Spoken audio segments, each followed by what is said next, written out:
की बात है, मसरत की बात है। एक ऐसी लेडी जिसके दोनों पांव ट्रेन हादसे में कट गए हों, जिसका वालिद ठेला लगाने वाला हो, लेकिन उसने हिम्मत नहीं छोड़ी, हिम्मत नहीं हारी। हौसला देखिए, जज्बा देखिए, और MBBS की डिग्री हासिल करती हैं, आज डॉक्टर हैं। बहुत कुछ हमें सीखने की जरूरत है। इंशाअल्लाह अपने बच्चों के मुस्तकबिल के लिए इनके बयान से, इनके खिताब से हम लोग अपने बच्चों के मुस्तकबिल को संवारेंगे, सींचेंगे, निखारेंगे इंशाअल्लाहुल अज़ीज़। डॉक्टर साहिबा माइक पर। बिस्मिल्लाहिर्रहमानिर्रहीम। नाम से अल्लाह के करती हूँ आगाज़े बयां, नाम के अल्लाह के करती हूँ आगाज़े बयां, जो निहायत रहम वाला है, बहुत ही मेहरबान।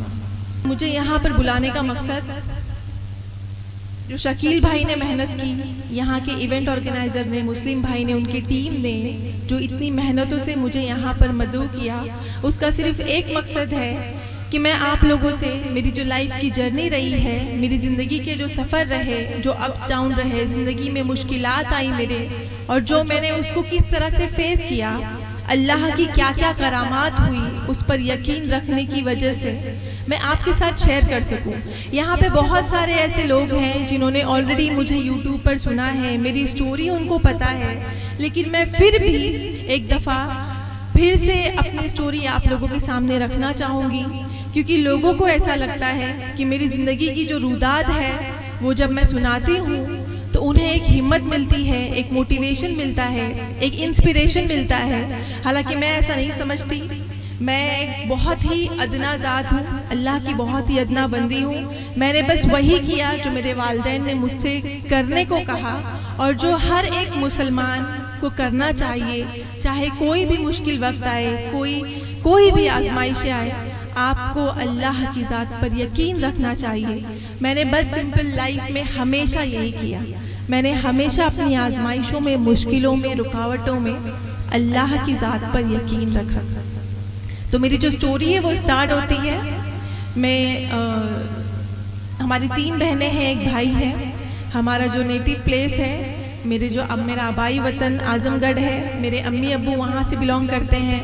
फिर मेरे अब्बू माशियत की वजह से मुंबई शिफ्ट हो गए, और मेरी जो तालीम है, मेरी जो पढ़ना लिखना है, मैं मुंबई में बॉर्न एंड बॉट अप हुई, मुंबई में पढ़ी लिखी।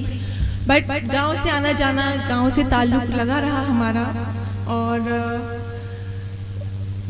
बचपन से ही कुछ करने का शौक़ था, जज्बा था कि कुछ करना है सोसाइटी के लिए, कम्युनिटी के लिए, अपनी फैमिली के लिए, सिर्फ घर में बैठकर नहीं रहना है। और हम 3 बहनें हैं, एक ही भाई है। हम चारों माशाल्लाह पढ़ाई में बहुत अच्छे थे। और जो मेरे अब्बू थे वो एक वेजिटेबल वेंडर थे। उनका एक मुंबई में कांदे बटाटे का ठेला होता है, जो एक आम लैंग्वेज में कहा जाए, तो वो ठेले पे कांदे बटाटा बेचा करते थे। और हमारे जो घर के हालात थे, माशी तौर पर, फाइनेंशियली हम बहुत वीक थे। घर में खाने के लिए भी कुछ नहीं होता था। ऐसे भी दिन गुजारे हमने, कई रातें हम भूखे भी सोए हैं। लेकिन अम्मी अब्बू की खुददारी को ये गवारा नहीं था कि वो किसी के आगे हाथ फैलाए। ये सारे दिन मैंने अपने होश और हवास में जिए हैं, तो मुझे वो सारी चीज़ें याद हैं कि किस तरीके से हम रातों को भूखे सो जाया करते थे, दिन भर मेहनत करते थे, और बस एक सपना था कि फैमिली को सपोर्ट करना है और कुछ इतना बड़ा करना है कि उसका जो फ़ायदा है वो हमारी कौम को पहुँचे, हमारे मुल्क को पहुँचे। तो जब पढ़ाई लिखाई की बात हुई, स्कूलिंग शुरू हुई हमारी, अल्हम्दुलिल्लाह से मैंने बताया, हम चारों माशाल्लाह पढ़ने में बहुत तेज़ थे। तो हम सब हर डिवीज़न में टॉप करते थे। जब इसी तरीके से दिन आगे बढ़ते गए, हमारी मेहनतें होने लगी। और जब मुंबई में घर बहुत छोटे छोटे होते हैं, यहाँ पे आप सब लोग आई थिंक मुंबई गए होंगे, तो घर भी बहुत छोटा था। हम 6-7 लोग एक घर में रहते थे, और घर किराए पे था। घर का किराया देना हर महीने, अब्बू की उतनी आमदनी नहीं थी, अब्बू की तबीयत ख़राब रहती थी, तो मैं और मेरे भाई अब्बू की हेल्प करते थे। और मुझे ये बताने में कोई शर्मिंदगी नहीं होती कि एज अ लड़की, एज एक मुस्लिम लड़की, मैं अपने अब्बू की दुकान पर भी हेल्प किया करती थी। अब्बू के साथ जो कांदे बटाटे बेचा करते थे, तो मैं भी आवाज़ें लगाती थी अब्बू के साथ। जो एक आप बाज़ारों में देखते होंगे कि 100 का 1.5 किलो कांदा वगैरह वगैरह, तो मैं और मेरे भाई ने काफ़ी हेल्प की मेरे अब्बू की, और अल्हम्दुलिल्लाह 8th स्टैंडर्ड तक मैंने अपने अब्बू के साथ वो जो कांदे बटाटे की जो दुकान थी वो संभाले रखी थी। उसके बाद स्कूलिंग भी की, स्कूलिंग में मेहनत से पढ़ाई की, बहुत सारा टाइम दुकान में जाता था। उसके बाद भी बहुत टॉप किया, रैंक लाए, और एक शौक़ था, एक जज्बा था कि अच्छे मार्क्स लाना है, बिकॉज 10th में अच्छा मार्क्स आया तो ही आप आगे अप्रूव कर सकते हो, आगे प्रोग्रेस कर सकते हो। तो जब 10th की बारी आई, 2008 की बात है, मैंने अपने इलाका, मेरा जो एक है, जैसे आप लोगों का इलाका मकई है, वैसे मुंबई में एक इलाका है जोगेश्वरी।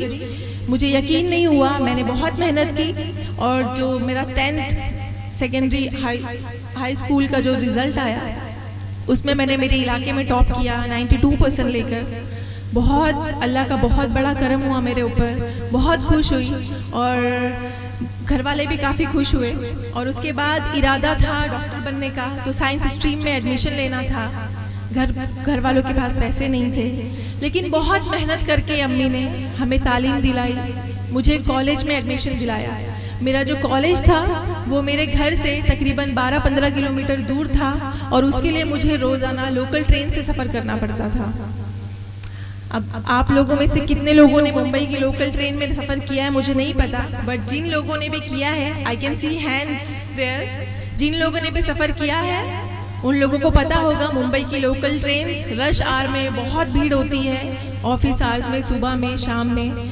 तो मुझे अच्छी तरीके से याद है 7 अक्टूबर 2008, मुझे 3-4 महीने ही हुए थे कॉलेज में दाखिला लिए हुए, मेरा एग्ज़ाम्स चल रहे थे, और मैं एग्ज़ाम देकर जब अपने कॉलेज से अपने घर के लिए लौटने वाली थी तो मैंने रोज़ाना की तरह, मामूल की तरह मैंने ट्रेन ली, और वही सेम ट्रेन जिसमें मैं रोज़ सफ़र करती थी, मैं ट्रेन में बैठी, ट्रेन के डब्बे में सवार हुई, और जब मेरा स्टेशन आने वाला था तो मैंने सोचा मैं अपनी सीट से उठकर आगे दरवाजे की तरफ आ जाऊं, क्योंकि बहुत रश होता है तो फिर उतरने का मौका नहीं मिलता।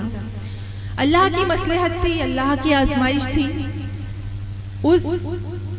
जैसे ही मैं सीट से उठी और दरवाजे की तरफ आने की कोशिश की, उसी दरमियान मैं उस चलती हुई ट्रेन से गिर पड़ी, और उस चलती हुई ट्रेन से गिरने के बाद मुझे होश नहीं था।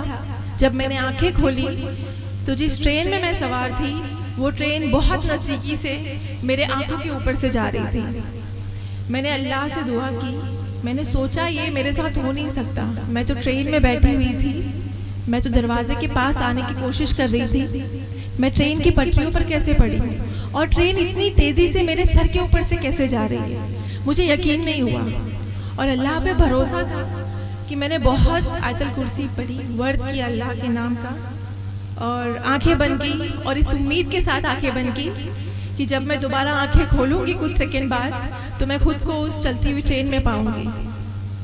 लेकिन अल्लाह की मसलहत थी, अल्लाह की आजमाइश थी। मैंने आयतल कुर्सी का वर्द ख़त्म किया, और जब मैंने दोबारा आंखें खोली अपनी, तो मैंने अपने आप को ट्रेन की पटरियों पर पाया। वो ट्रेन जा चुकी थी, और जब मैं बुरके में थी उस वक्त और मैंने अपने पैरों को देखा तो ट्रेन की पटरियों पर मेरा जिस्म पड़ा हुआ है, और जो मेरे दोनों पैर हैं, जिस ट्रेन में मैं सवार थी उसी ट्रेन के पहियों ने मेरे दोनों पैरों को कुचलते हुए रौंद कर चले गए। मैंने अपने आप को देखा, बहुत ब्लीडिंग हो रही थी, लहू लहान, पैर कटे हुए, मेरा जो राइट पैर है वो थाई से कटा हुआ है, वो कटा हुआ देखा मैंने। मेरा जो बुर्का था वो खून से लथपथ हो चुका था। आसपास कोई नहीं था, क्योंकि मैं चलती हुई ट्रेन से 2 स्टेशन के बीच में गिरी थी, तो स्टेशंस काफ़ी दूर थे मुझसे, और अल्लाह से दुआ की मैंने, हेल्प मांगी, अल्लाह किसी को बस मदद के लिए भेज दे। और वो दौर, उस ज़माने में 2008 में ऐसे बच्चों के पास कॉमन मोबाइल नहीं होते थे, इवन किसी के पास नहीं होते थे। मेरे पास सेल फोन नहीं था, मेरे पास एक डायरी थी। मैंने अल्लाह से मदद की, गुहार की कि अल्लाह बस किसी ना किसी को हेल्प के लिए भेज दे, मुझे लावारिसों की तरह नहीं मरना है। काफ़ी देर बाद लोग आए, आसपास खड़े हुए, मुझे देखा उन्होंने लहूलहान, और मैंने सबको गिड़गिड़ाते हुए हेल्प मांगी मैंने कि या अल्लाह किसी के दिल में रहम दे दे कि कोई एटलीस्ट मेरे घर पर फ़ोन करके बता दे कि मैं इस हालत में यहाँ पर हूँ। लेकिन अल्लाह की आजमाइश थी, बहुत कड़ी आजमाइश थी कि किसी को भी रहम नहीं आए। और जो 10-15 लोग खड़े थे आसपास मेरे, मजमा बनाकर किसी को भी तौफीक नहीं हुई कि एटलीस्ट वो मेरे घर पे कॉल कर दे। काफ़ी देर गुजरने के बाद एक रेलवे हेल्प वर्कर आए, मुझे इस ट्रॉली पर बिठाया और एक अल्लाह ने एक बंदा भेजा। आप अल्लाह से जब उम्मीद लगाते हो, दुआएं करते हो, देरी लगती है लेकिन अल्लाह मदद भेजते हैं। तो एक बंदे आए शादाब नाम के, उन्होंने मुझे पानी पिलाया, मेरे घर पे इन्फॉर्म किया और उसके बाद मुझे स्ट्रेचर पर लेकर एक गवर्नमेंट हॉस्पिटल लेकर जाया गया। जब गवर्नमेंट हॉस्पिटल में मैं गई तो वहाँ भी एक अल्लाह की आजमाइश थी मेरे लिए कि उस ऑपरेशन थिएटर था वहाँ पे, उनका हड़ताल चल रहा था डॉक्टर्स का, तो मुझे फ़ौरन ट्रीटमेंट नहीं मिला और उस ट्रीटमेंट की देरी की वजह से मेरा एक्सीडेंट सुबह 10 बजे हुआ, 10-11 बजे, और मैं तकरीबन शाम के 5-6 बजे तक उस हॉस्पिटल के कॉरिडोर में ऐसे ही ट्रॉली पर मुझे रखा गया क्योंकि डॉक्टर्स अवेलेबल नहीं थे, ओटी अवेलेबल नहीं था, तो मेरा इलाज नहीं हो पाया। अल्लाह से शिकवा नहीं है इस बात का, लेकिन मैं आपको बता रही हूँ कि इतनी बड़ी आजमाइश हुई कि मैं चलती हुई ट्रेन से गिर पड़ी, मेरे पैरों से वो चलती हुई ट्रेन गुजर गई।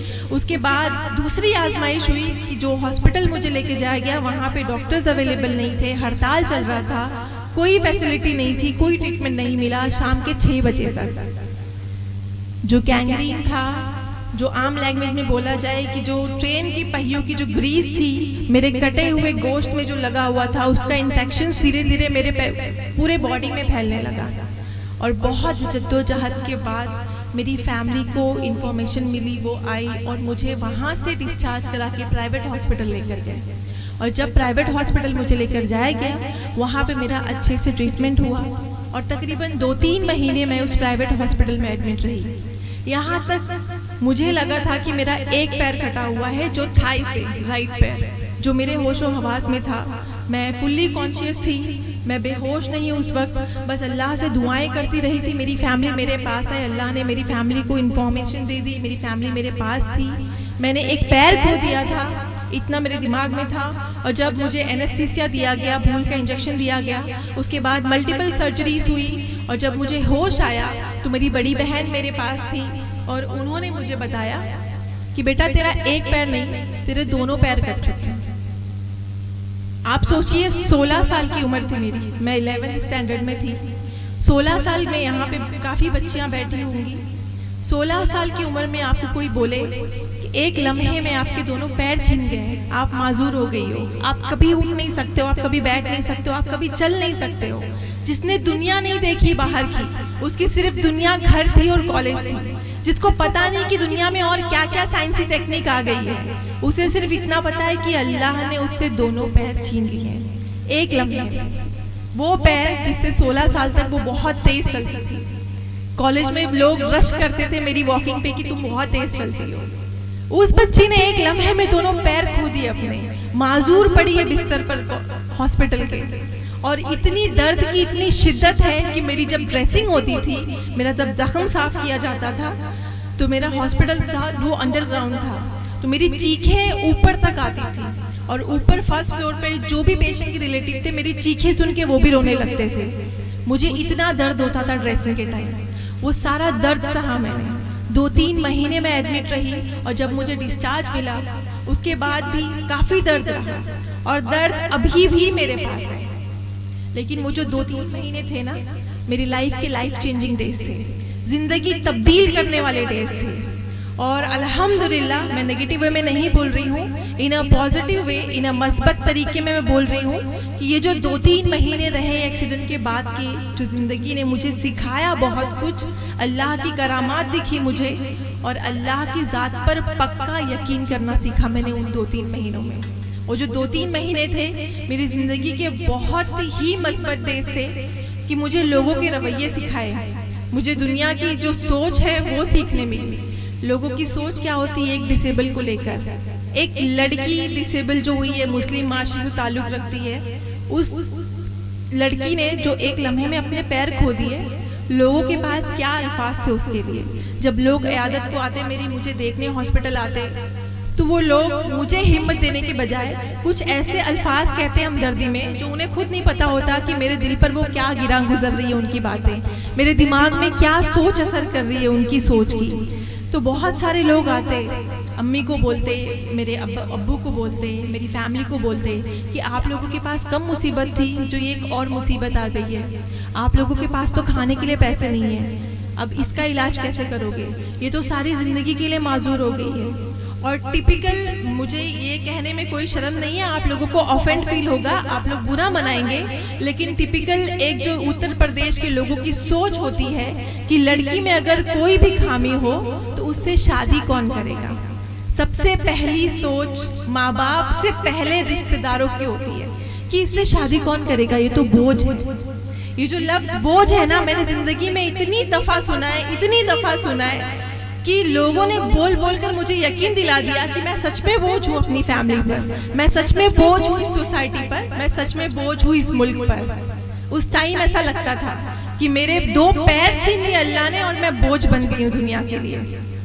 बहुत बहुत नेगेटिव बोलते थे कि आपके पास खाने के लिए पैसे नहीं है, आप लाखों का बिल कैसे पे करेंगे, और अगर आपने पे कर भी दिया लाखों का बिल तो इसकी जिंदगी के साथ होना क्या है, ये तो जिंदगी भर बेड पर ही पड़ी रहेगी, ये तो तुम्हारी ना हेल्प कर पाएगी, ना इसकी शादी होगी, ना इसका कुछ होगा, और ये सारी जिंदगी बेड पर पड़ी रहेगी और आप लोगों के ऊपर बोझ बनी रहेगी। इससे बेहतर था कि अल्लाह ताला इसको मौत दे देते, उस एक्सीडेंट में इसकी जान चली जाती। इतनी दफा सुना है मैंने ये जुमला, और उसके बाद खुद को भी यकीन दिलाया कि वाकई अल्लाह ने मुझसे जिंदगी क्यों नहीं ली। एक लम्हे में मुझसे 2 पैर छीनकर माजूरी वाली जिंदगी दे दी, लाइफ टाइम के लिए डिसेबल, बेड रिडन। और उस वक्त माहौल ऐसा था, उस वक्त सिचुएशन ऐसी थी कि मैं बेड पर लेटी हूँ और मैं खुद से करवट भी नहीं ले पाती थी।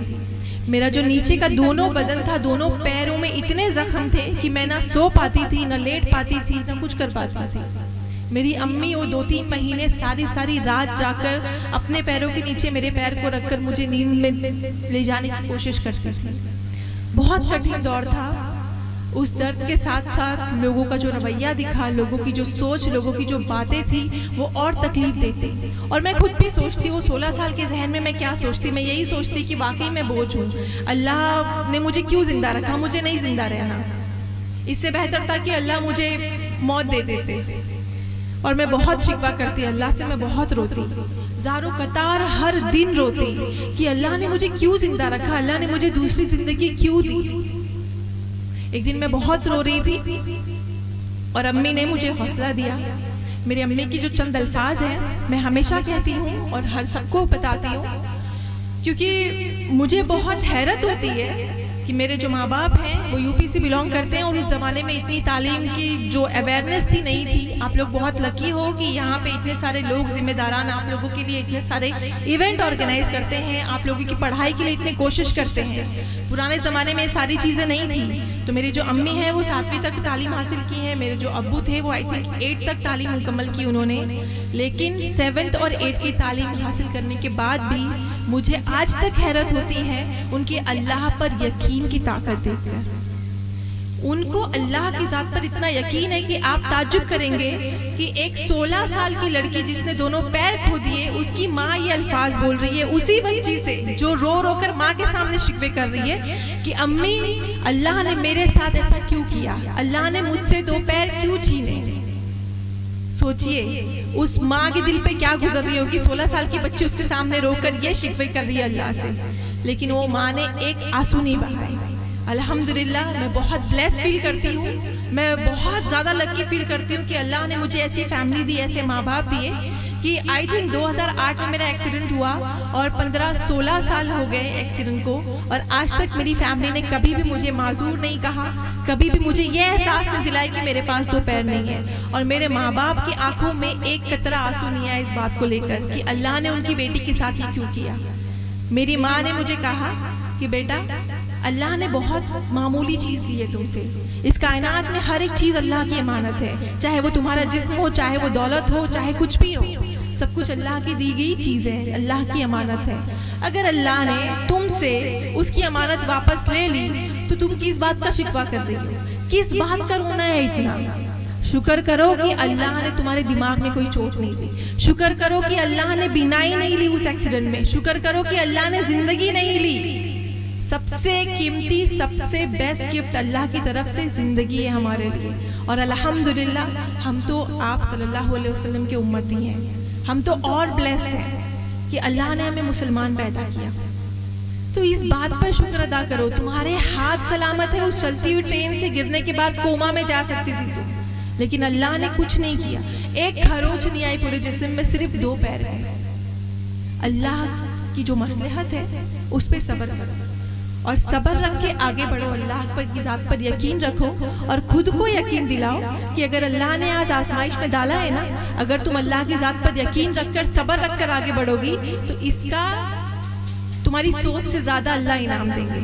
और अल्लाह ने ज़रूर फ्यूचर में तुम्हारे लिए बहुत कुछ बड़ा रखा है, तभी अल्लाह आजमा रहा है। और अल्लाह अपने उन्हीं बंदों को आजमाता है जिन्हें वो सबसे ज़्यादा मोहब्बत करता है, और उस आजमाइश में पूरे वही उतरते हैं जो अल्लाह की ज़ात से मोहब्बत करते हैं। तो तुम अल्लाह की ज़ात पर यकीन रखो और आगे बढ़ो, ये जो रोना धोना है ये सब खत्म करो, अल्लाह की ज़ात पर यकीन रखो, शुक्र अदा करो अल्लाह की ज़ात से कि अल्लाह ने तुम्हें दूसरी ज़िंदगी दी है। बहुत कम लोगों को ये चांस मिलता है मौत के मुंह से बाहर निकलना। जब मैं हॉस्पिटल में एडमिट थी तो 24 घंटे दिए थे मेरे अम्मी अब्बू को डॉक्टर्स ने, क्योंकि मेरा ब्लीडिंग इतना हो चुका था, मेरा इतना ज़्यादा ब्लड लॉस हो गया था कि मेरा दोबारा होश में आना नामुमकिन था। लेकिन माँ बाप की दुआओं की वजह से अल्लाह ने मुझे वो ज़िंदगी अता की, तो शुक्र अदा करना चाहिए मुझे उस बात का। मेरी अम्मी ने ये सारी बातें समझाई, वो माँ जो 7th स्टैंडर्ड तक तालीम हासिल की है, आप सोचिए वो माँ, उसकी यकीन की ताकत देखिए। उसके बाद से बहुत मर्तबा उन्होंने मेरा ब्रेन वॉश किया, मुझे समझाया, मुझे अल्लाह की ताकत, यकीन की ताकत का इम्पोर्टेंस समझाया, और तब से मैंने अल्लाह की ज़ात पर पुख्ता यकीन करना सीखा। और मैं इस चीज़ को लेकर आगे बढ़ी कि ठीक है, जो हुआ मेरे साथ वो हुआ। ये जो आज लोग मुझे ताने दे रहे हैं कि मैं बोझ हूँ सोसाइटी पर, मैं अपने माँ बाप पर बोझ हूँ, मैं इनको एक दिन साबित करके दिखाऊंगी कि 2 पैर नहीं होने के बाद भी, एक गरीब घराने से ताल्लुक़ रखने के बाद, एक मुस्लिम माशरे की बेटी होने के बाद भी मैं डॉक्टर बनूंगी। और मैं इनको ये प्रूव करके दिखाऊंगी कि डिसेबिलिटी के बाद, माजूरी के बाद, 2 पैर खोने के बाद या जिस्म का कोई भी हिस्सा खोने के बाद हम बोझ नहीं हैं। अगर आप सपोर्ट करेंगे, फैमिली सपोर्ट करेगी, सोसाइटी सपोर्ट करेगी, तो हम बहुत कुछ बेहतर कर सकते हैं। एक इरादा किया उस वक्त 2008 में, एक इरादा किया, एक जज्बा रखा, अल्लाह की ज़ात पर यकीन किया और वहाँ से जर्नी स्टार्ट की, फिर से पढ़ाई की, फिर से डॉक्टर बनने की। अल्हम्दुलिल्लाह मेरी इस जर्नी में मेरे डॉक्टर ने बहुत सपोर्ट किया, मेरी मेंटोरशिप की, उन्होंने मुझे बहुत करेज किया कि तू डॉक्टर बन सकती है। मेरी फैमिली में कोई भी फैमिली जो बैकग्राउंड है तालीम के मैदान में कोई इतना आगे नहीं था, तो हमें कुछ आइडिया नहीं था। और मैंने बताया कि इतने तालीमी फंक्शन नहीं होते थे उस ज़माने में भी, करियर गाइडेंस फंक्शन नहीं होते थे, तो हमें कुछ आइडिया नहीं होता था डॉक्टर बनने के लिए कौन सी स्ट्रीम में जाना है, क्या करना है। सब चीज़ें मेरे डॉक्टर्स ने बताई, टीचर्स ने हेल्प की, और अल्हम्दुलिल्लाह मैंने व्हीलचेयर पे जाके अपना 11th एग्ज़ाम पास किया, फिर 12th एग्ज़ाम पास किया, मैंने डिस्टिंक्शन लिया 75% से। और उसके बाद कॉमन एंट्रेंस टेस्ट होता है, आपको मेडिकल में एडमिशन लेना है, तो अल्हम्दुलिल्लाह मैंने वो पास किया और 3rd रैंक लिया मेरे ऑल ओवर स्टेट में, महाराष्ट्र में। और बहुत खुशी हुई, घर वाले भी बहुत खुश थे। और ये जो जर्नी रही, उसी बीच मैंने अपने जो मेरे जो आर्टिफिशियल पैर हैं, जो मेरे नकली पैर हैं, इनके साथ मैंने चलना फिरना शुरू किया। और इस पैर के साथ जो चलने फिरने की जर्नी रही वो भी काफ़ी तकलीफदार रही। जिस तरह एक छोटे बच्चे को हम चलाना सिखाते हैं, जब वो चलने की फेस में होता है, हर बार गिरता है, बहुत चोटें आती है उसको। तो मैंने जो ये दूसरी दफ़ा जिया उस फेस को अपने आर्टिफिशियल पैरों के साथ, बहुत महीने लगी मुझको इसको एडजस्ट करने में, इसको अडाप्ट करने में। अभी भी मैं जब मुझे आई थिंक 12 साल हो गए यूज़ करते हुए इसको, लेकिन अभी भी जब भी मैं इस चीज़ को पहनती हूँ तो मुझे दर्द होता है।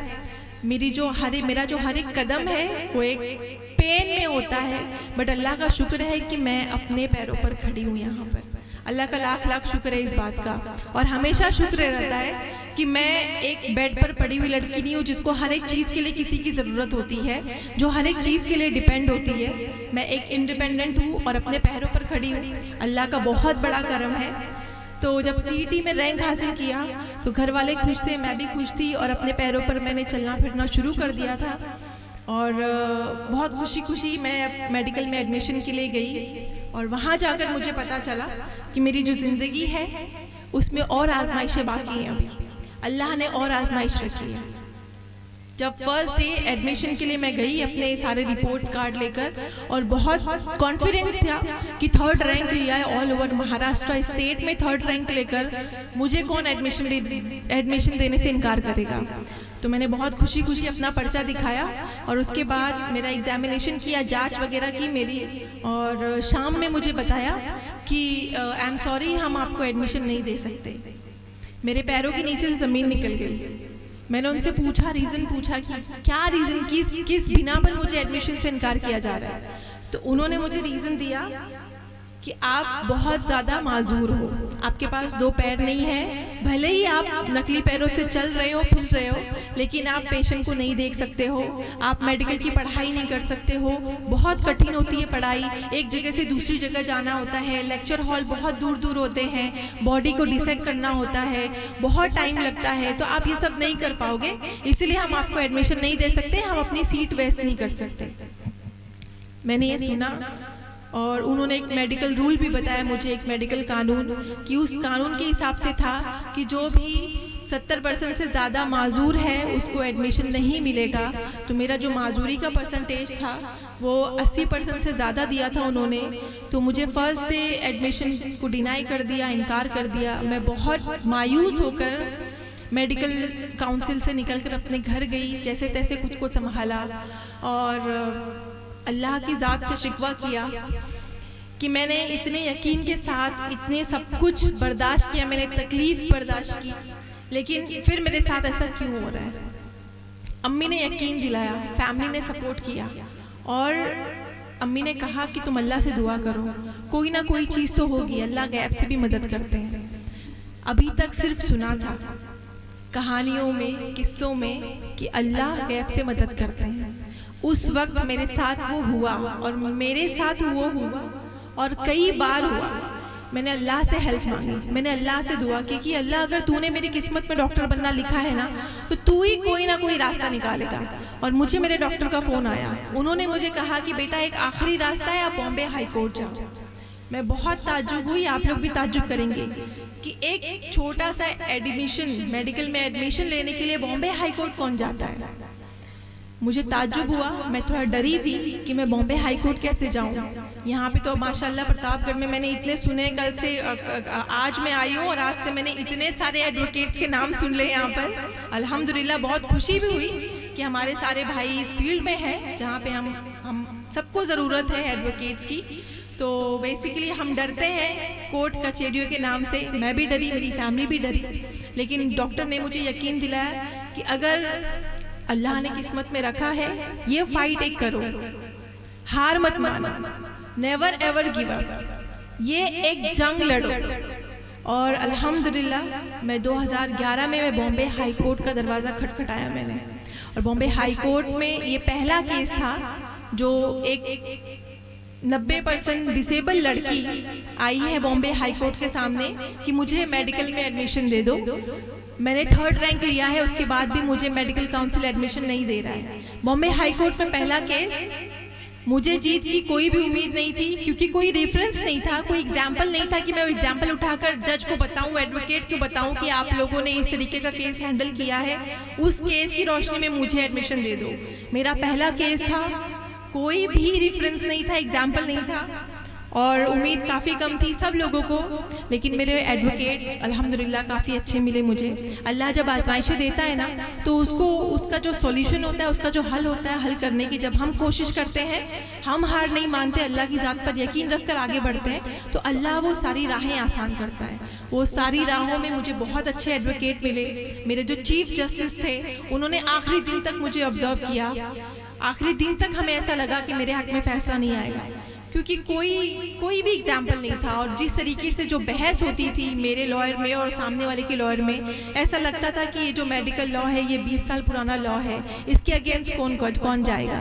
कानून के अगेंस्ट, एक जो मेडिकल का कानून है उसके खिलाफ कौन जाएगा, कोई भी नहीं जा सकता।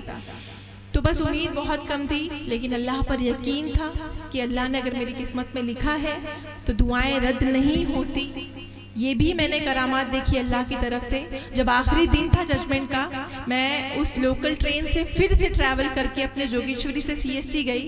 ये 3 सालों में मैंने लोकल ट्रेन से ट्रैवल करना छोड़ दिया था। मुझे डर लगता था, ट्रेन की आवाज़ सुनकर वहशत होती थी। लेकिन ये साबित करने के लिए कि मैं नॉर्मल ज़िंदगी गुजार सकती हूँ, मैं लोकल ट्रेन में भी ट्रैवल कर सकती हूँ, तो किस बिना पर मुझे मेडिकल में एडमिशन नहीं दिया जा रहा, ये साबित करने के लिए मैंने वो बहुत अहम फैसला किया। और मैं लोकल ट्रेन से ट्रैवल करके बॉम्बे हाई कोर्ट पहुँची। और वहाँ पहुँचने के बाद जब ये बात मेरे चीफ जस्टिस जो हाई कोर्ट के जज हैं उनको पता चला, तो काफ़ी हैरान हुए और काफ़ी शौक में थे कि जो मुंबई की लोकल ट्रेन में एक नॉर्मल लोग ट्रैवल नहीं कर सकते, ये लड़की सिर्फ एक अपने जज्बे को प्रूव करने के लिए उस लोकल ट्रेन में ट्रैवल करके आई है। और मेरी बहुत सारी चीज़ें उन्होंने नोटिस की, और बेशक अल्लाह ने उनके दिल में रहम डाला, अल्लाह ने उनके दिल में वो बात डाली कि जजमेंट का जो आखिरी सेगमेंट था उसमें मैंने अपने कान बंद कर लिए, मैंने अपनी आंखें बंद कर ली, क्योंकि मुझे ऐसा लगता था कि मेरे हक में फ़ैसला नहीं आएगा। लेकिन अल्लाह का बहुत बड़ा करम आया कि फ़ैसला मेरे हक में हुआ।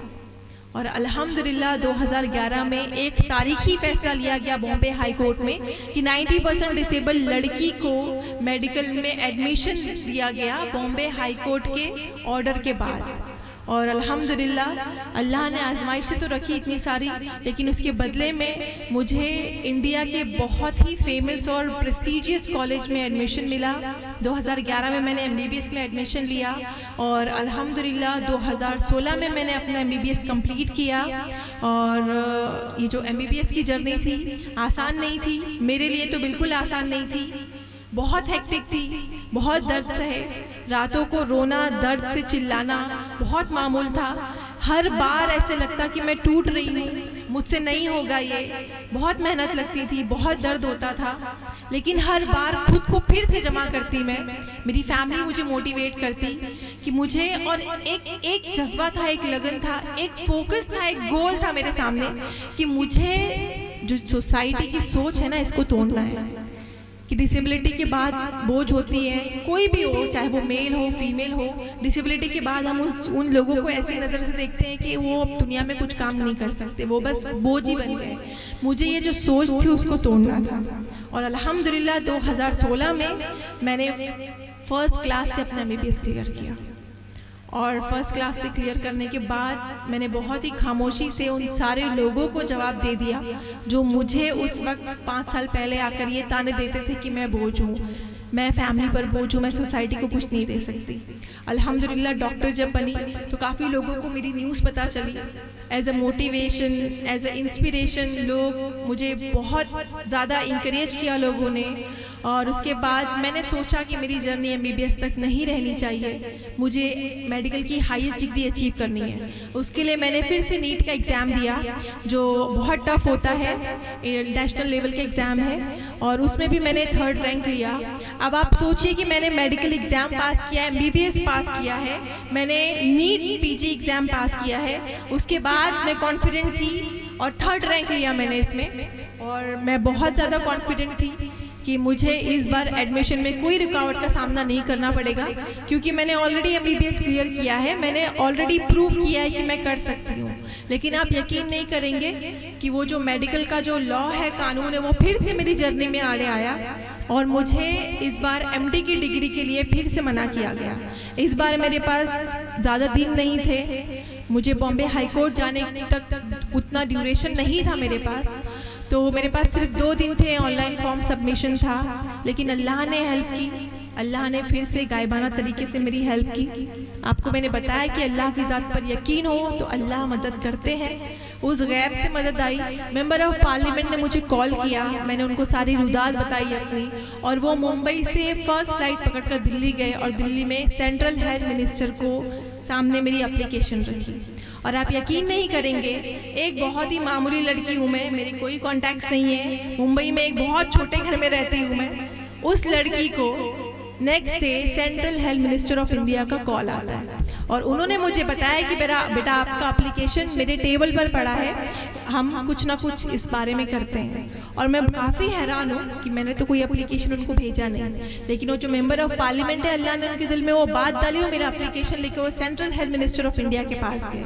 और आप यकीन नहीं करेंगे कि नेक्स्ट डे जो लास्ट दिन था फॉर्म सबमिशन का, मैंने जब अपना लैपटॉप खोला, मुझे कॉल आया सेंट्रल हेल्थ मिनिस्टर की ऑफिस से कि आप अपना लैपटॉप खोलो और आप अपना फॉर्म सबमिट करो। मेरा फॉर्म सबमिट नहीं हो रहा था क्योंकि वो जो कानून था वो आड़े आ रहा था, मेरा डिसेबिलिटी परसेंटेज ज़्यादा था, उस वजह से मेरा फॉर्म सबमिट नहीं हो रहा था। लेकिन जब लास्ट डे बचा, आखिरी के कुछ घंटे, और मुझे central health minister of India की ऑफिस से कॉल आया, तो जब मैंने अपना लैपटॉप खोला तो आप यकीन नहीं करेंगे कि वो जो कानून, जो मेडिकल लॉ है वहाँ डिस्प्ले हो रहा था, जिस वजह से मेरा फॉर्म सबमिट नहीं हो रहा था, वो वहाँ से हट चुका था। और अल्लाह का लाख लाख शुक्र है, ये बहुत बड़ी बात है कि एक लड़की की सिर्फ एक कागज़ का टुकड़ा सेंट्रल हेल्थ मिनिस्टर के टेबल पर था और एक कागज़ के टुकड़े ने 20 साल पुराना कानून चेंज किया। ये बहुत बड़ी बात है अपने बात में। और अल्हम्दुलिल्लाह ये एक तारीखी फैसला लिया गया फिर से मेरे हक में कि मेरे कागज़ के एप्लीकेशन पर 20 साल पुराना कानून 2 दिन में चेंज हुआ। ये बहुत ही तारीखी एक डिसीजन लिया गया इंडिया के कानून में, और इसको खुद सेंट्रल हेल्थ मिनिस्टर ने अपने ट्विटर अकाउंट पर इसको मेंशन किया था कि एक लड़की की एप्लीकेशन पर इतना बड़ा डिसीजन लेना बहुत पॉसिबल नहीं होता, बट वो हुआ, अल्लाह की ज़ात ने वो कराया। और अल्हम्दुलिल्लाह इस आजमाइश के सिले में मुझे फिर से इंडिया के बहुत ही प्रेस्टीजियस कॉलेज में एडमिशन मिला। एमडी डिग्री मैंने एमडी में एडमिशन लिया और 2018 में एडमिशन लिया मैंने। और अल्हम्दुलिल्लाह 3 साल का कोर्स था मेरा एमडी का, मैंने एमडी पैथोलॉजी किया है। 2022 में मैंने अल्हम्दुलिल्लाह से फर्स्ट क्लास से एमडी पैथोलॉजी क्लियर किया, और जो मेरा हॉस्पिटल है केईएम हॉस्पिटल में मैंने 4th रैंक लिया। और ये जो जर्नी रही थी ये आसान नहीं थी मेरे लिए, ना मेरी फैमिली के लिए। बहुत सी मुश्किलात का सामना किया मैंने। यहाँ पर मैंने 2 मिनट में आपको बता दिया कि मैंने बहुत सी मुश्किलात का सामना किया, बट ये जो जर्नी रही 15-16 साल की, इन 15-16 सालों में हज़ारों मुश्किलात आई, हज़ारों आजमाइशें आई अल्लाह की तरफ से, लेकिन उनके साथ साथ अल्लाह ने सोल्यूशन भी रखा, क्योंकि मैं और मेरी फैमिली ने कभी हार नहीं मानी, अल्लाह की ज़ात पर से यकीन नहीं डगमगाया और हमेशा अपना 100% बेस्ट देने की कोशिश की। हर वो तरीका इख्तियार किया जो दुनिया ने सोचा भी नहीं होगा, कि मेडिकल में एडमिशन के लिए बॉम्बे हाई कोर्ट जाना या फिर वो एप्लीकेशन सेंट्रल हेल्थ मिनिस्टर की ऑफिस तक जाना और उसको लेकर जो ये कानून चेंज होना। ये बहुत सारी ऐसे हाइलाइट्स रही मेरी लाइफ में, मेरी जर्नी में, जो मैंने अपनी ज़िंदगी में कभी नहीं सोचा था, मैंने अपने ख्वाब में नहीं सोचा था। और अल्हम्दुलिल्लाह ये जो मकाम है मेरा, एक मोटिवेशनल स्पीकर की तरह लोगों को मोटिवेट करना और आप लोगों के दिलों में इतनी इज्जत पाना, ये बहुत बड़ी बात है मेरे लिए। मैंने कभी भी इस चीज़ की तौक़े नहीं की थी, लेकिन कहते हैं अल्लाह जब आजमाइश देता है, अगर आप उस पर 100% यकीन कर कर आगे बढ़ो तो अल्लाह बहुत बड़ी करामात करता है और आपको उस चीज़ से नवाजता है जो आपने कभी सपनों में भी नहीं सोची होगी। तो ये जो चीज़ें हैं जो मुझे मिल रही है, आपकी मोहब्बत, आपका प्यार, वो ऐसी चीज़ है, ऐसा इनाम है अल्लाह की तरफ से जो मैंने कभी नहीं मांगा। अल्लाह ने बिन मांगे मुझे ये सारी चीज़ें दी है, जिसके लिए मैं बहुत ज़्यादा शुक्रगुजार हूँ अल्लाह की। और मैं आप सब लोगों को ये कहना चाहूँगी कि ज़िंदगी में मैंने ये एक बात सीखी है कि इंसान को कोई चीज़ तब तक नहीं हरा सकती, इंसान को कोई चीज़ तब तक नहीं हरा सकती जब तक वो खुद हार ना मान ले। आप लोग ख्वाब देखो और उसे पूरा करने के लिए जी जान से मेहनत करो। बेशक अल्लाह की ज़ात पर यकीन रखो और अपना जो गोल है ना, एक गोल सेट करके रखो। अगर आप लोग स्टूडेंट हो यहाँ पर, तो आप लोग 10th में हो या फिर 8th में हो, जहाँ पर भी हो, आप लोग अपनी लाइफ में हमेशा एक गोल सेट करके रहो और फोकस रहो उस गोल पर, डगमगाओ नहीं। और यहाँ पर जितनी भी बहनें हैं, माएँ हैं, मेरे कुछ बच्चे भी दिख रहे हैं यहाँ पर, जो यंग जनरेशन है हमारी, मैं उनसे बहुत आजिज़ाना रिक्वेस्ट करना चाहूँगी, दरख्वास्त करना चाहूँगी कि हमारे जो जनरेशन है, तालीम के मैदान में हम काफ़ी पीछे हैं। बेशक हम माजी के मुकाबले बहुत आगे हैं, लेकिन हम अभी भी पीछे हैं। बहुत ज़्यादा फुकदान है हमें तालीम के मैदान में। बहुत ज़्यादा रिक्वेस्ट करूँगी कि आप लोग तालीम के मैदान में आगे आएँ और हमारी बच्चियों को भी तालीम का मौका दें, तालीम में आगे आने की कोशिश करें। मैं भी यूपी से बिलोंग करती हूँ, आजमगढ़ से मेरे अम्मी अब्बू का ताल्लुक़ है। जब मेरे माँ बाप ने डिसीजन लिया, मेरे वालिदैन ने डिसीजन लिया कि हम अपनी बेटियों को आला तालीम देंगे, तो मेरे अम्मी अब्बू से कता ताल्लुकी की गई, उनसे रिश्ते खत्म करने की बातें की गई, उनको ताने दिए गए कि आप अपनी लड़कियों की कमाई खाओगे, इसलिए आप उनको आला तालीम दे रहे हो। ये सारी बातें हमारे रिश्तेदारों ने की, लेकिन मेरे अम्मी अब्बू ने हार नहीं मानी। मेरे अम्मी अब्बू ने तरजीह दी कता ताल्लुकी को हमारी तालीम के लिए, लड़कियों की तालीम के लिए। हमारे जो पेरेंट्स हैं मेरे, अल्हम्दुलिल्लाह मैं बहुत फ़ख्र के साथ कहती हूँ कि उन्होंने इतना बड़ा स्टेप लिया तो मैं आज यहाँ पर। तो यहाँ पर बैठी जो माएँ हैं, अगर उनके वालिदैन हैं हमारी बच्चियों के, तो मैं उनसे कहना चाहूँगी कि मैं ये नहीं कह रही कि आप अपनी बच्चियों को इसलिए पढ़ाएं कि वो एक आला पोस्ट लें या फिर वो नौकरी करें या कुछ भी करें, उस चीज़ या उस नियत से नहीं पढ़ाएं, बट हमारी लड़कियों को एटलीस्ट इतनी तालीम दें कि वो हमारी आने वाली जो नस्लें हैं, हमारी जो जनरेशन है, उनको तालीम की अहमियत समझा सकें। क्योंकि बच्चे का पहला मदरसा माँ की गोद होती है। सबसे पहली जो चीज़ें होती हैं, जो शऊर होता है ज़िंदगी जीने का, हमारी ज़िंदगी का मकसद तयन करने का, वो सबसे ज़्यादा बेहतर और सबसे पहले हमें हमारी माँ सिखाती है। आप सब इस बात से एग्री करते हो। एक पढ़ी लिखी माँ और एक अनपढ़ माँ का जो मुवाजना है, हम नहीं कर सकते। जब माँ को खुद ही पता नहीं कि तालीम की क्या अहमियत है, तो अपने बच्चों को कैसे समझाएगी। तो हमारी जो बच्चियाँ यहाँ पर, प्लीज़ उनको आला तालीम दें, ये सोचकर, इस मकसद के साथ कि हमारी जो आने वाली जनरेशन है, हमारी जो नस्लें हैं, उनकी गोद में परवान चढ़ने वाली हैं, वो हमारी नस्लों की परवरिश करने वाली हैं। हमारी नस्लों की जो मेमार है, ये हमारी बहनें हैं। हमारी जो जनरेशन है, उनको ये बड़ा करेंगे। और जनरेशन में जब तक तालीम की अहमियत को नहीं हम आम करेंगे, तब तक हम पिछड़े हुए ही रहेंगे। चाहे वो दुनिया हो, चाहे वो कुछ हो, हम सबको तालीम के मैदान में आगे आना। और तालीम सिर्फ दुनियावी नहीं होती, दीनी भी होती है। हमें दीन और दुनिया में बैलेंस करके चलना है। मैं एज ए मुंबई में रहने के बाद भी, जब मुझे लोगों ने पूछा कि आप इस बुर्के के साथ में रिप्रेजेंट करते हो, बुर्के के साथ में आपने कैसे किया, बहुत से लोगों को ऐसे डाउट होता है कि हम आला तालीम बुर्के के साथ में रहकर नहीं कर सकते। ऐसा नहीं है। अल्हम्दुलिल्लाह से मैंने आज तक कोई भी तासुब फ़र्का या कुछ भी मैंने फेस नहीं किया इस बुर्के को लेकर। तो जब मैं कर सकती हूँ, तो आप सब भी कर सकते हो, हमारी बेटियाँ भी कर सकती हैं। तो हमारे जो पेरेंट्स हैं, मैं उनको यही कहना चाहूँगी कि आप लोग प्लीज़ हमारी बेटियों की तालीम को लेकर थोड़ी सी तवज्जो दें। हमारी बेटियां बहुत ज़हीन हैं, पढ़ना चाहती हैं, उन्हें मौका दें। और हमारे जो बेटे हैं, मुझे नहीं पता यहाँ पे क्या रिज़ल्ट होता है, क्या प्रोपोर्शन आता है मेल फीमेल का, बट जहाँ तक जितने भी फंक्शंस में मैं गई हूँ, वहाँ पे हमेशा जो बॉयज़ होते हैं, जो मेल रिज़ल्ट होता है वो काफ़ी कम होता है। वो मुझे नहीं पता क्यों कम होता है। हमारे माँ बाप अपने बच्चों को या फिर जो मेल चाइल्ड होते हैं, उनको ज़्यादा लाड़ प्यार में शायद नहीं पढ़ाना चाहते होंगे, या फिर उनको बहुत ज़्यादा पैम्पर्ड कर दिया जाता है। I don't know the reason, लेकिन मैं कहना चाहूँगी कि हमारी जो नौजवान नस्ल है, स्पेशली जो यंग जनरेशन है, यहाँ पर जो मेल जनरेशन है, आप सब लोग तालीम के मैदान में आगे आओ। और तालीम के मैदान में क्यों, आप लोग हर शोबे में आगे आओ। आप लोगों की ज़रूरत है, हमें, हम सबको, इस मुल्क को ज़रूरत है आप सबकी। अगर आप लोग आगे नहीं आओगे तो फिर मुल्क तरक्की नहीं करेगा।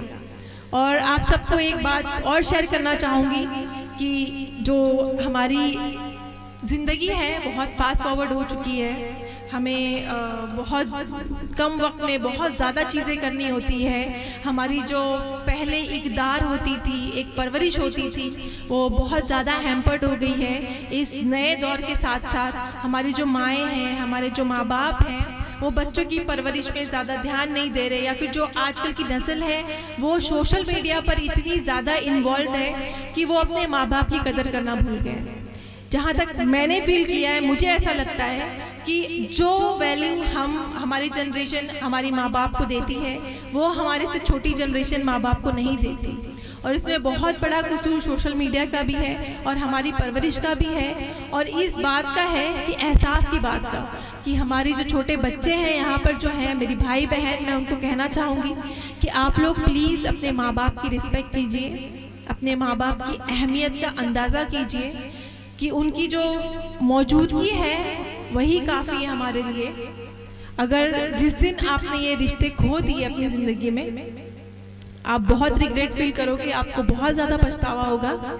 1 साल पहले मैंने अपने अब्बू को खो दिया, तो उस बात का अंदाज़ा है मुझे कि जिस वक्त माँ बाप का साया सर से उठता है, आप अभी फील नहीं कर सकते, बिकॉज आपके पास अल्लाह ने बिन मांगे वो चीज़ दे दी है आपको। दुनिया में सबसे ज़्यादा मुखलिस रिश्ता माँ बाप का होता है उनके साथ में, और जब ये दो रिश्ते आपसे अल्लाह ले लेगा, उस दिन पूरी दुनिया वीरान हो जाएगी आपके सामने। पूरी दुनिया की दौलत रहकर भी आप खुद को भिखारी फील करेंगे।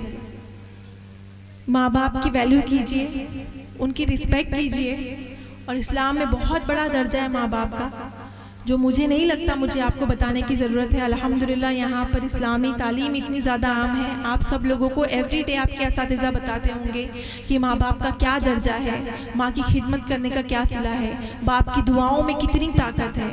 माँ बाप की दुआएं उनके बच्चों के हक़ में डायरेक्ट सातों आसमान चीर कर अल्लाह ताला के पास पहुँचती हैं। उस दुआ और अल्लाह के बीच में कोई भी हाल नहीं हो सकता। बताइए, इतना बड़ा दर्जा है माँ बाप का।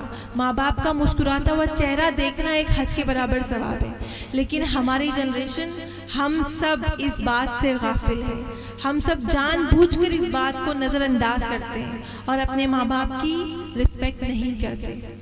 हमें अपने माँ बाप को अदब से बुलाना चाहिए, हमें अपने माँ बाप की खिदमत करनी चाहिए। 24 घंटों में कम से कम 1 मिनट उनसे प्यार से बात करना चाहिए, उनसे पूछना चाहिए कि वो क्या चाहते हैं, उनके दिल का हाल पूछना चाहिए। पूरी ज़िंदगी कुर्बान कर देते हैं हमारे माँ बाप। हमारे जो माँ बाप हैं, यहाँ पे बहुत सारे ऐसे लोग हैं जो मिडिल क्लास हैं, जो अफोर्ड नहीं कर सकते अपने बच्चों को हर वो चीज़ देना जिसकी वो ख्वाहिश करता हो। लेकिन हम मिडिल क्लास माँ बाप के पास दौलत नहीं होती बच्चों को देने के लिए, लेकिन हम अपनी पूरी ज़िंदगी उनके ऊपर कुर्बान कर देते हैं। बस इस बात का एहसास होना चाहिए कि जो कुछ भी हमारे माँ बाप ने आज हमें बड़ा किया है, इस मकाम तक पहुँचाया है, बेगर्ज के, बगैर किसी लालच के, उसके पीछे कोई लालच नहीं है, कोई गर्ज नहीं है। आपको जो बड़ा किया है, आपको थोड़ा सा बुखार आ जाए तो माँ पूरी रात नहीं सोती, बाप के दिल में तकलीफ रहती है। ये जो सारी चीज़ें ना अल्लाह ने इनबिल्ट रखी है माँ बाप के अंदर, उनकी मोहब्बत का मुआवजा आप किसी से कर ही नहीं सकते। बस एहसास की कमी है हमारे अंदर। ये एहसास एक बार पैदा कर लो, कल को जब आप खुद माँ बाप बनेंगे ना, तो आपको बहुत शिद्दत से एहसास होगा। और जो कुछ हम अपने माँ बाप के साथ रवैया इख्तियार करेंगे, अल्लाह वो बाई बैक देता है। हमारी औलाद भी हमें उसी तरीके से ट्रीट करेगी, ये भी ध्यान रखना। तो आज से प्रॉमिस कीजिए माँ बाप की खिदमत करेंगे। अगर यहाँ पर बैठे हुए लोगों के पास माँ बाप की दोनों दौलत है, तो खुद को बहुत बहुत ज़्यादा कीमती महसूस करें, खुद को बहुत ज़्यादा ब्लेस्ड फील करो कि आपके पास 2 खजाने हैं, अल्लाह की तरफ से बेशुमार नेमत है आपके पास, आपको फ़ायदा उठाना है उसका। उनकी खिदमत करो, सिर्फ 1 मिनट बात करोगे ना, उनकी आंखों से खुशी देखना। इतने सालों में आप 15 साल के हो गए, 16 साल के हो गए, कुछ तो 40 साल के भी हो गए होंगे, लेकिन कभी माँ के पास बैठकर पूछा नहीं होगा कि माँ तू क्या फील करती है। कभी एक बार भी थैंक यू बोलने का ख्याल आया माँ को या अपने अब्बू को?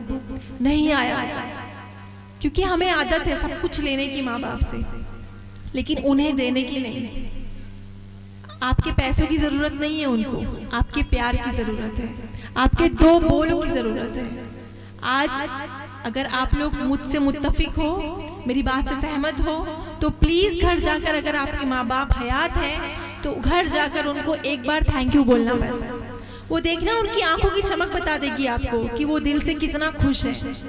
आई नो ये कुछ ज़्यादा मैटर नहीं करता, थैंक यू एक लफ्ज़ से छोटा सा, शुक्रिया एक लफ्ज़ से छोटा सा, हम तो आते जाते किसी को भी बोल सकते हैं, लेकिन हमने आज तक अपने माँ बाप को नहीं बोला होगा। आप प्लीज़ जाकर माँ बाप को बोलना। आज 1 साल हो गया मेरे अब्बू का इंतकाल हुए, अल्लाह उनकी मगफिरत करे, उन्हें जन्नत में आला मकाम नसीब करे। जब भी मुझ पर मुसीबतें आती है, जब भी मैं दर्द में रहती हूँ, जब भी आजमाइशें आती हैं, मुझे बहुत कमी खलती है उनकी। आपको पता है, आपके माँ बाप को सबसे पहले पता चल जाता है आप दर्द में हो, आप तकलीफ में हो। अल्लाह ने माँ बाप का रिश्ता ही ऐसा रखा है, और वो माँ बाप आपके बोलने से पहले आपके लिए दुआ कर देते हैं। सोचिए, आज वो कमी फील होती है मुझे कि अल्लाह ने वो एक हाथ मुझसे ले लिया जो मेरे बोलने से पहले मेरे लिए अल्लाह की बारगाह में उठ जाया करते थे। मेरे पास वो हाथ नहीं रहे, मैंने वो खो दिया है। अगर आपके पास है तो आप वैल्यू कीजिए, उसकी रिस्पेक्ट दीजिए माँ बाप को। एक बार ये दौलत छिन गई, उसका कोई नैमुल बदल नहीं है, कोई रिप्लेसमेंट नहीं है। आपको बाकी के रिश्ते मिल जाएंगे, सबका रिप्लेसमेंट है, माँ बाप का रिप्लेसमेंट नहीं है। माँ बाप की जैसी मोहब्बत आपको कोई नहीं करेगा। तो आप प्लीज़, आजिज़ाना रिक्वेस्ट है यहाँ पर बैठे हुए नौजवानों से भी, जो भी लोग बैठे हैं, अगर माँ बाप हयात हैं, आप बहुत लकी हो। जाकर आज से तय कीजिए कि ज़िंदगी के 24 जो दिन का 24 घंटा, उसमें 1 मिनट आप अपने माँ बाप से पूछोगे, उनकी खिदमत करोगे। अगर आपकी अम्मी को पैर दबाना पसंद है तो पैर दबा दीजिए, सर दबाना पसंद है तो सर दबा दीजिए, या फिर प्यार से बात ही कर लीजिए। अम्मी आप कैसी हो, क्या तकलीफ़ है आपको, अब्बू आप कैसे हो, आप लोगों ने इतना बड़ा किया, मुझे इतना पढ़ाया लिखाया, इतनी तालीम दी मेरे लिए। ज़िंदगी में जैसे ही मैं पैदा हुई, उसके बाद से सारी कुर्बानियाँ, सारी अपनी ख्वाहिशें कुर्बान कर दी, उस चीज़ के लिए शुक्रिया।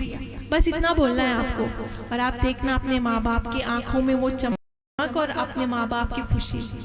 और ये करने में मुझे नहीं लगता कोई भी आपके पैसे जाएंगे या फिर कोई भी मेहनत के काम है। तो आप लोग प्लीज़ ये जाकर करिएगा।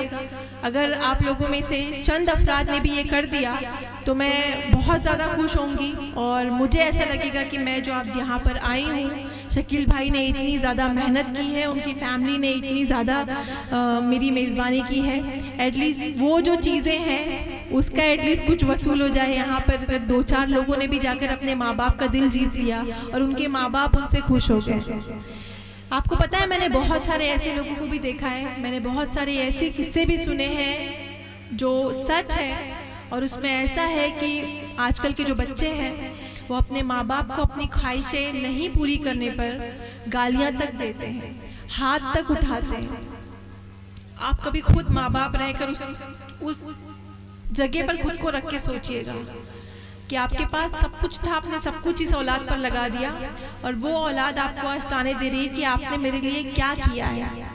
ये जो अल्फाज है ना, हम बहुत बहुत कॉमन यूज़ करते हैं, हर बच्चा यूज़ कर चुका होगा कि आपने मेरे लिए क्या किया है। हर माँ बाप करता है, उसका बाप तो उसको ये दिला रहा है, उसकी माँ तो उसको ये दिला रही है। लेकिन आप कभी भी ये एहसास नहीं कर पाए कि जो कुछ था आपके माँ बाप के पास, वो कुछ आप पर लगा दिया उन्होंने। आप जो आज खड़े हो, उस माँ बाप की मेहनत का नतीजा हो, उस माँ बाप की मेहनतों ने। जो एक यतीम अगर आपके आसपास है तो आप उनसे जाके पूछिएगा।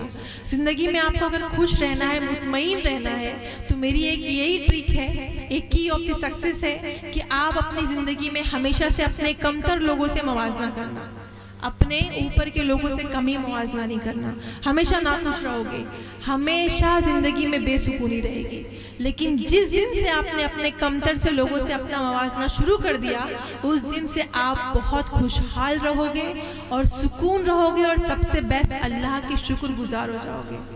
आपके पास अल्हम्दुलिल्लाह पूरी बॉडी है, सही सलामत।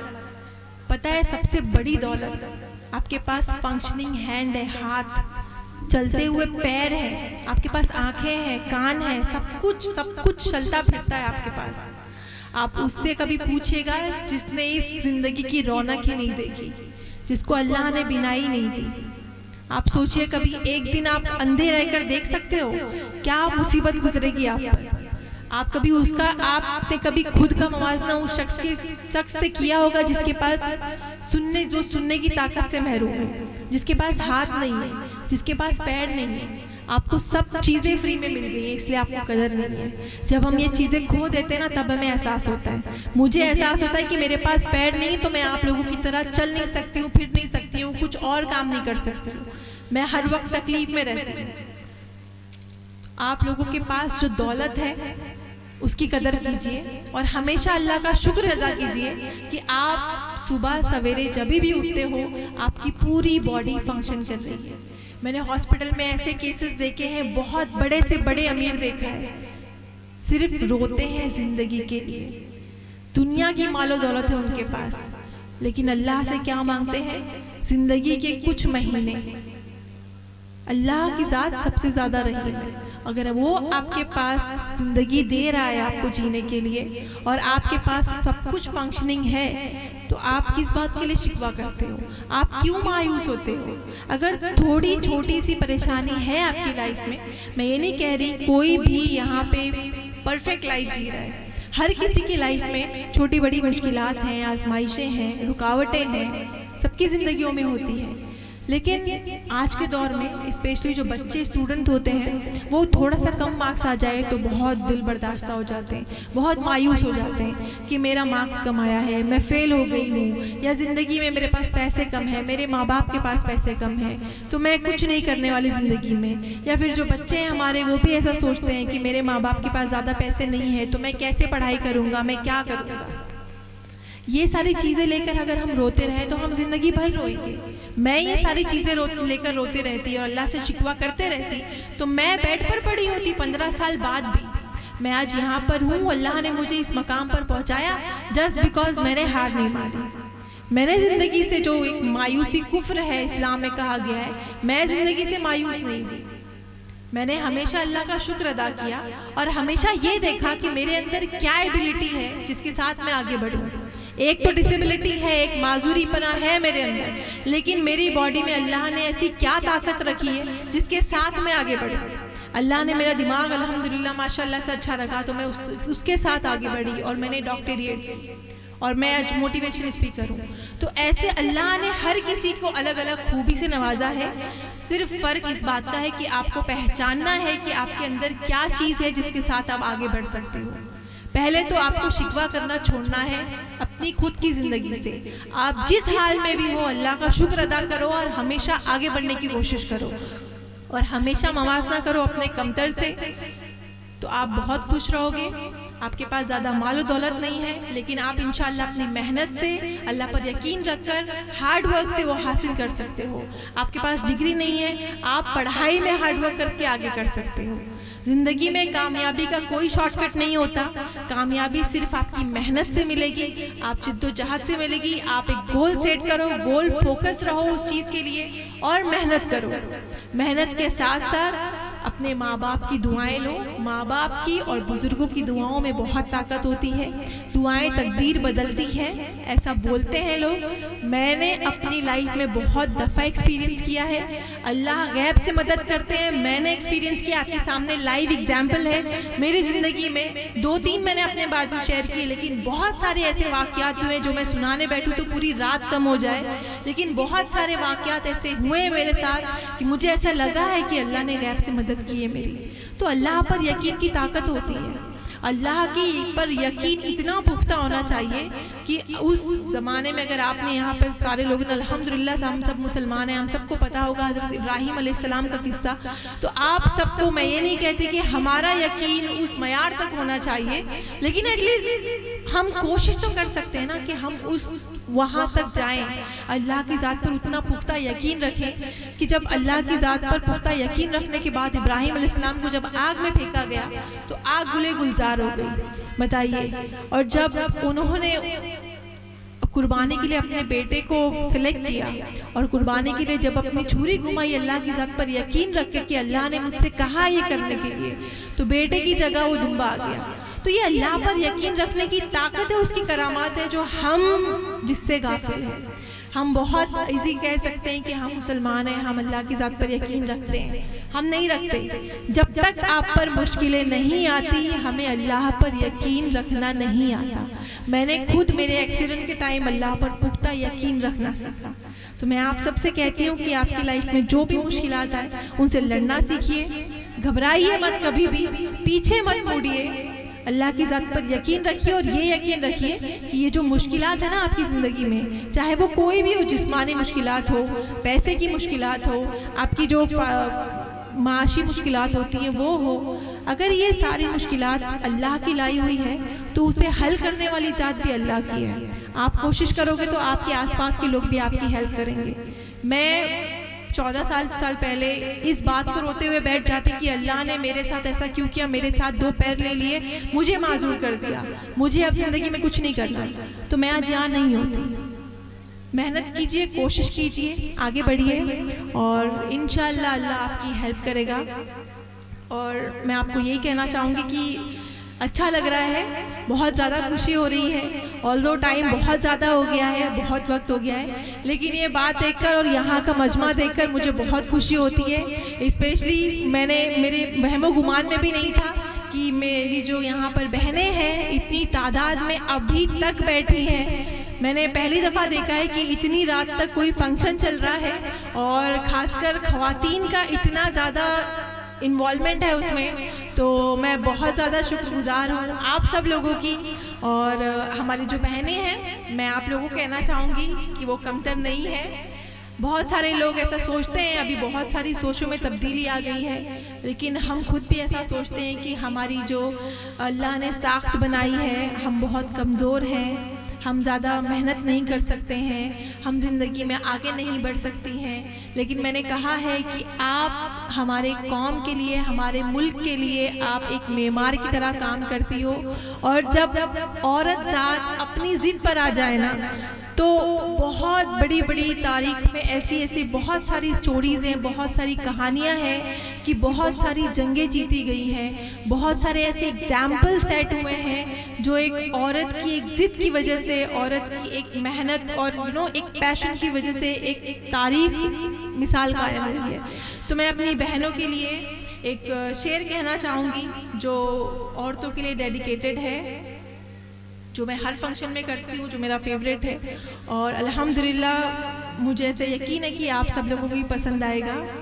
इंसान के किरदार की मेमार है औरत, इंसान के किरदार की मेमार है औरत, इखलास और मुरव्वत की तरहदार है औरत। ये माना रहम दिल है, नरम खूं है, सिन्फ़े नाजुक है। हमें कहा जाता है कि हमारा दिल नरम होता है, हम बहुत नाजुक हैं, अल्लाह ने हमें पसली से बनाया है। तो ये माना रहम दिल है, नरम खूं है, सिन्फ़े नाजुक है, मगर जब वक्त पड़ जाए तो एक तलवार है औरत। जब मुश्किलें आती हैं तो औरत एक तलवार बन जाती है। तो हमारी बहनों के लिए प्लीज़ आप लोग तालियां बजाएंगे। तो ज़िंदगी में बहुत कुछ करती हैं जिनका अप्रिसिएशन नहीं मिलता हमारी बहनों को, और उन्हें कोई भी डिग्री या सर्टिफिकेट नहीं दिया जाता, लेकिन एक घर संभालना, एक नस्ल की परवरिश करना बहुत बड़ी बात होती है, जो हमारी यहाँ पर बैठे हुए माएँ और बहनें करती हैं। तो आप सब लोगों को बहुत सलाम है, सल्यूट है, और आप लोग अपने आप को कमतर समझना छोड़ दीजिए। हमारी बच्चियों के लिए लड़िए, तालीम हासिल कीजिए, और हमारे जो बेटे हैं अभी नौजवान नस्ल, उन्हें तालीम के मैदान में आगे लाने की कोशिश कीजिए, क्योंकि एक माँ सब कुछ कर सकती है, मुझे पता है।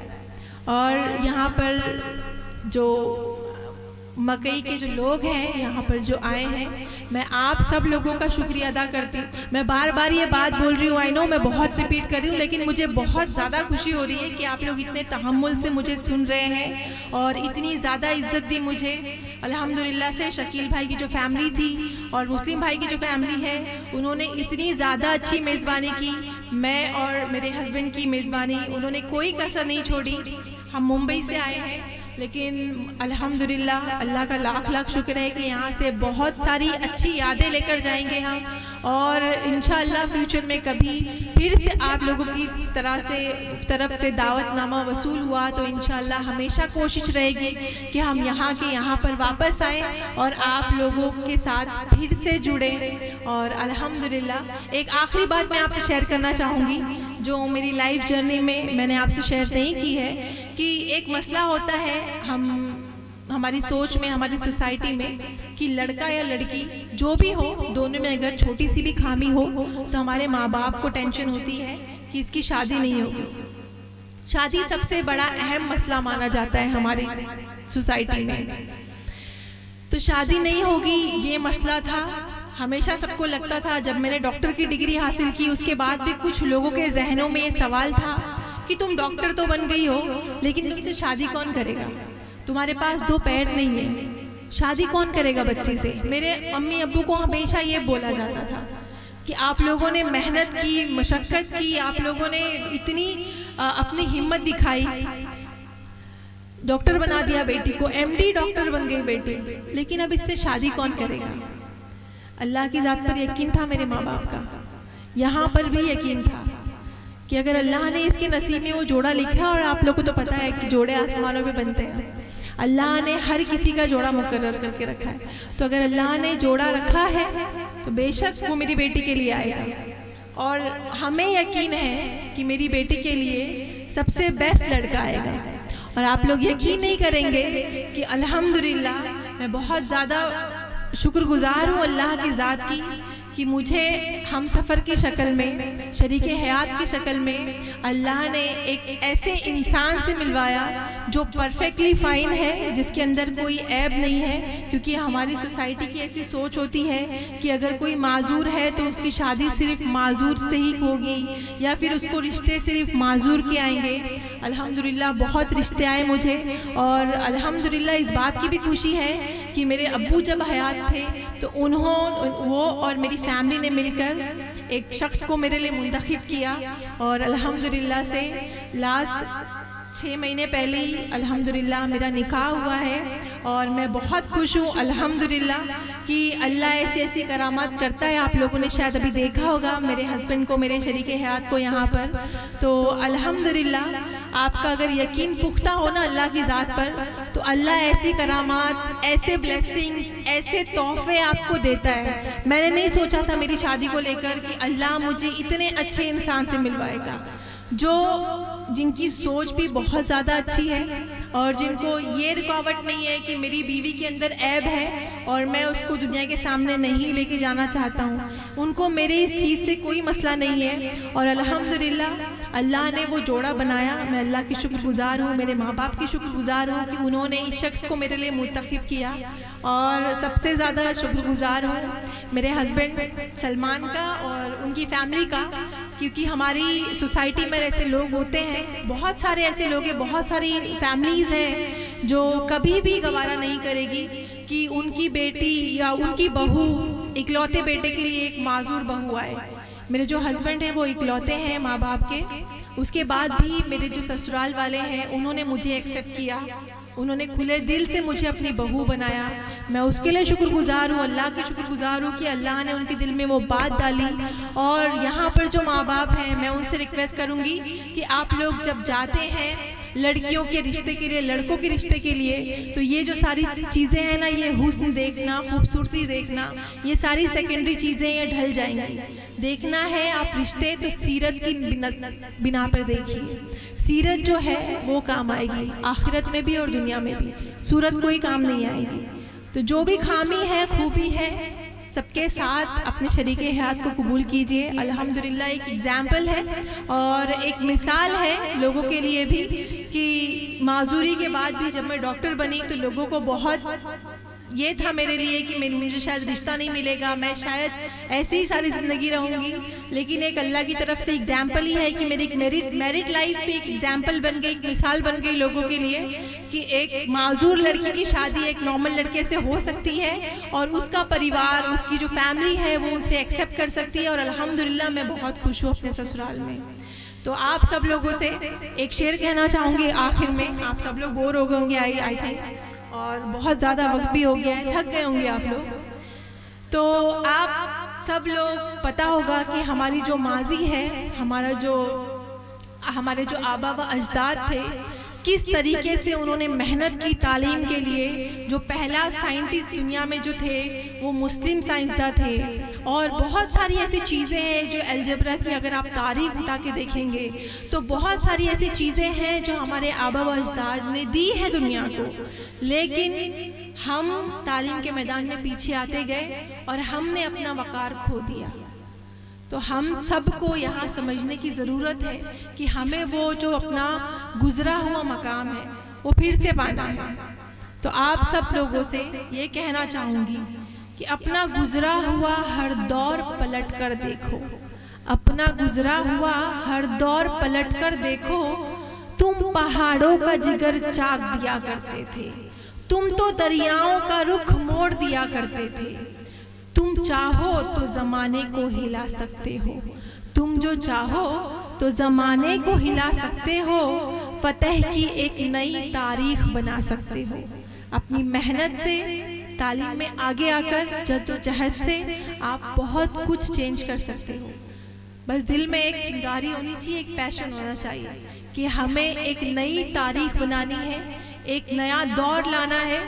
जो हम एक नियत होनी चाहिए कि हमें अपने मुल्क को तरक्की में हाथ बटाना है, हमारी सोसाइटी को लेकर आगे बढ़ना है, हमारे माँ बाप के लिए कुछ करना है, खुद के लिए कुछ करना है। तो आप सब लोगों से कहूँगी बस तालीम के मैदान में आगे आइए, तालीम की अहमियत को समझिए। और यहाँ की जो जिम्मेदारान हैं, इतना बड़ा फंक्शन ऑर्गेनाइज किया है उन्होंने आपके लिए, इसकी एक अहमियत कीजिए। क्योंकि बहुत सारे ऐसे बच्चे हैं, मैंने देखा है, एक्सपीरियंस किया है, मैं खुद वो दौर से गुजरी हूँ कि बहुत सारी ऐसी ऐसी सहूलियात हर किसी को मुहैया नहीं होती, हर किसी की किस्मत में इतना सब कुछ, इतना सपोर्ट नहीं होता।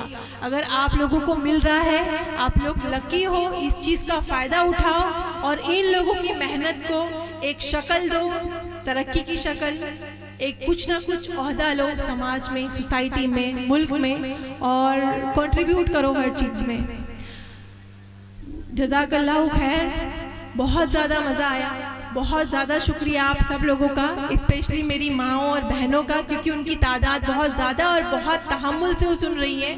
आई नो, एक फीमेल होकर मुझे भी पता है कि घर पे बहुत काम होते हैं, लेकिन 3-4 घंटे से बैठे रहना, मुसलसल तहम्मुल से सुनना बहुत बड़ी बात होती है। आप सब लोगों को एक बार तहे दिल से शुक्रिया, और बहुत ज़्यादा शुक्रिया शकील भाई का, उनकी टीम का, और यहाँ पर जो स्कूल ने ऑर्गेनाइज़ किया है फंक्शन, उसके ज़िम्मेदारान का भी बहुत बहुत ज़्यादा शुक्रिया। अल्लाह हाफ़िज़। वापस सहमत देने के लिए बहुत माफ़ी चाहती हूँ, लेकिन यहाँ पे कुछ फैंस थे मेरे, कुछ बच्चियाँ, जिन्होंने बहुत दरख्वास्त की कि आप एक नज़म ज़रूर पढ़ के जाएं, तो मैं उनकी एक छोटी सी ख्वाहिश मुकम्मल कर रही हूँ। ये जो नज़्म है, अगर आपने सुनी होगी, मैंने माँ के ऊपर बहुत दफ़ा नज़्म पढ़ी है, मैंने अपनी अम्मी को डेडिकेट किया है, लेकिन ये जो नज़्म है ये मैंने अपने अब्बू को डेडिकेट किया है। और यहाँ पर जो बैठे हैं सारे लोग, अगर आप लोगों के अब्बू हयात हैं तो आप लोग वो जहन में सोचिएगा, और जिनके पास वो दौलत नहीं रही वो भी डेडिकेट कर सकते हैं। बेसिकली मैंने ये जो नज़्म है अपने अब्बू के लिए, अब्बू को डेडिकेट करना चाहती हूँ। हुआ है उनसे बिछड़ने के बाद ये मालूम, हुआ है उनसे बिछड़ने के बाद ये मालूम, कि वो नहीं थे, उनके साथ पूरी दुनिया थी। अजीज तर मुझे रखते थे वो रगे जा से, अजीज तर मुझे रखते थे वो रगे जा से। ये बात सच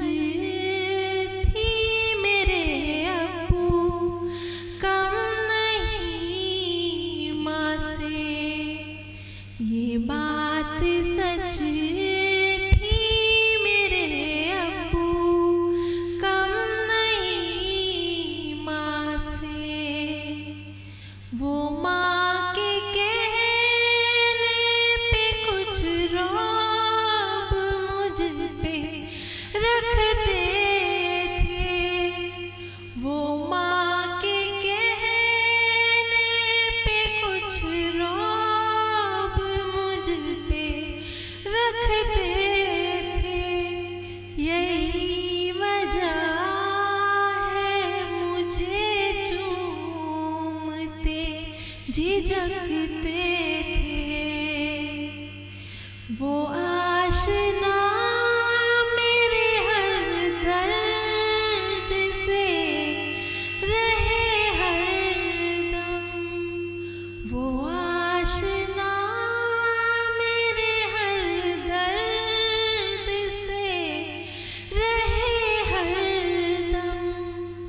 जो खुल के रो नहीं पाते थे पर सिसकते थे, जुड़ी थी उनकी हर एक हाँ फकत मेरी यहाँ से।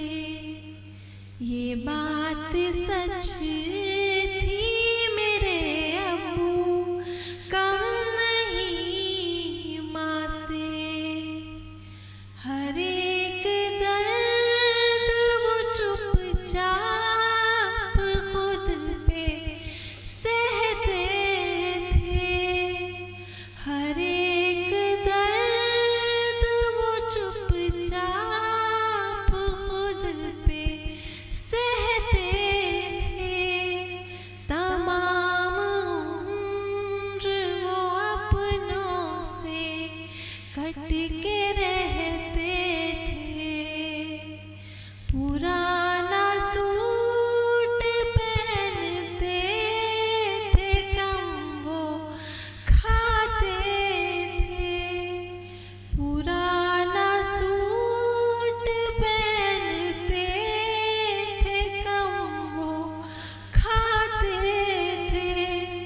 मगर खिलौने मेरे सब खरीद लाते थे, मगर खिलौने मेरे सब खरीद लाते थे। मेरे बगैर थे सब ख्वाब उनके वीरां से, मेरे बगैर थे सब ख्वाब उनके वीरां से। ये बात सच थी मेरे अब्बू कम नहीं माँ से। अजीज तर मुझे रखते थे वो रगे जा से। ये बात सच थी मेरे अब्बू कम नहीं माँ से। जज़ाकल्लाहु वन्स अगेन।